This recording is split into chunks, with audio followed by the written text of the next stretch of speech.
স্রষ্টা বলেছেন, তুমি যাকেই আমার চেয়ে বেশি ভালোবাসবে, আমি তাকেই তোমার কাছ থেকে দূরে নিয়ে যাব এবং তোমাকে একা করে রাখব।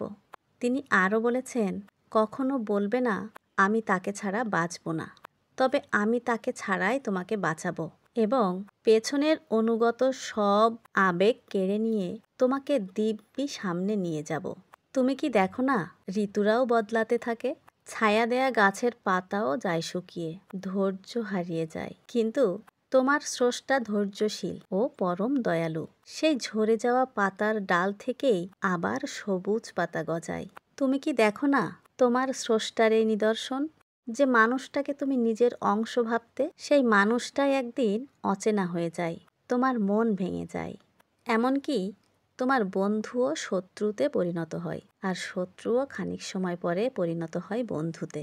যে মানুষটাকে নিজের জীবনের চেয়েও বেশি ভালোবাসতে, সেও প্রতারণা করে।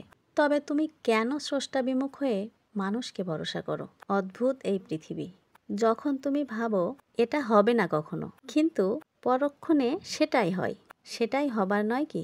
তুমি বলো আমি পড়বো না, অথচ তুমি পড়ো। তুমি বলো আমি বিস্মিত হব না, অথচ তুমি রোজ বিস্মিত হও। এবং সবচেয়ে বিচিত্র বিষয় হচ্ছে, তুমি বলতে থাকো আমি মরে গেছি, অথচ তুমি বাঁচো।